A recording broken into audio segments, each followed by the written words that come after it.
LAC. It's so nice to see everyone on this bright Monday morning. My name is Deanna Munoz, and I'm the Civic Engagement Fellow with LAC, as well as the founder of Latino Arts Foundation. I am so honored this morning to be able to speak to one of our amazing nominees for the Latinx Education Awards coming up, Denise Quinones. Thank you so much for being here this morning. Thank you guys for having me again. I'm excited to get into it.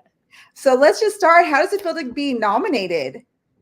I really wasn't expecting it, to be totally honest with you. I feel like I'm a pretty new teacher, so to be recognized in this capacity across the city, it feels pretty good, but I definitely was not expecting it.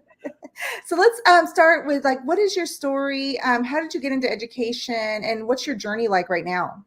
Yeah, so like I said, this is only really my second full year of teaching.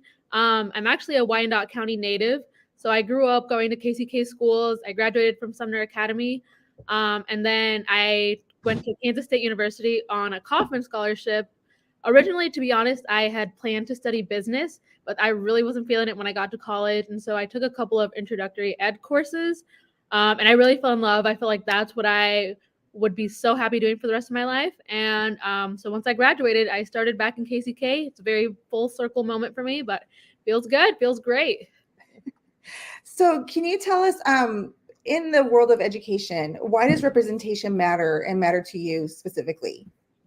Oh my goodness. I think every kid deserves to see themselves reflected in their classrooms, in the grown-ups that they interact with every day, in the books that they read, in the videos they watch. I know growing up, I had a lot of kids that looked like me in the classroom, but I didn't really have a ton of adults that looked like me or sounded like my family.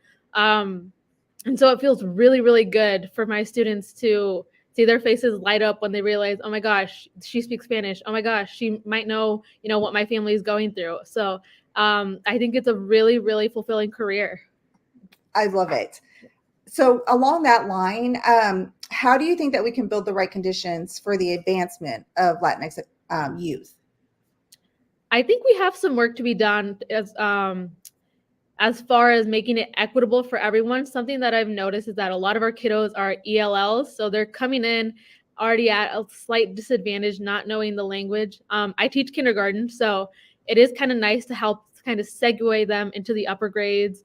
But I do think that as far as making sure that our families know what is expected of them, making sure our kiddos know what's expected of them, and also making sure that our kiddos know that we have high expectations and high goals for them, regardless of how they started out. Absolutely. In your journey to even get to where you are now in education, did you have any mentors, or did anyone influence you into thinking this is the right career for me? I did.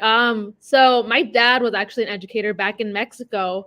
I never really thought about it all too much, but once I started taking education courses and talking to him about it, it was really nice to connect as an adult with a career with my dad.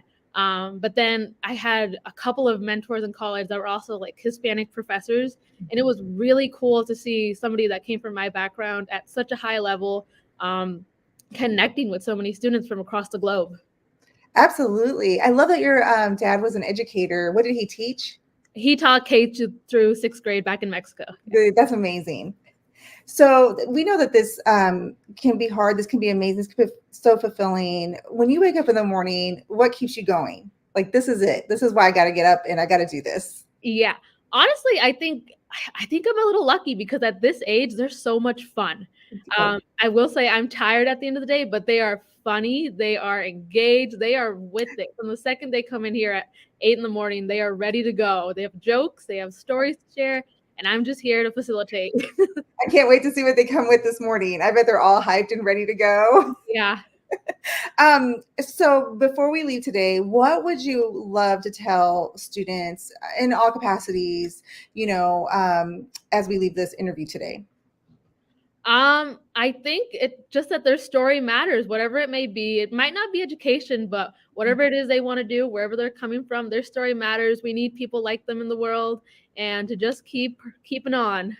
Absolutely. Denise, thank you so much for being here with us this amazing morning. And we wish you all the luck, and just appreciate all the work you're doing, and especially being a 2-year teacher and being nominated. Heck yeah, that's amazing. So congratulations to you. Thank you so much. Thank you. Thank you. And thank you, LEC, for being here with us this morning. It was like us in different ways. We're sitting there like in the when I started this LEC community,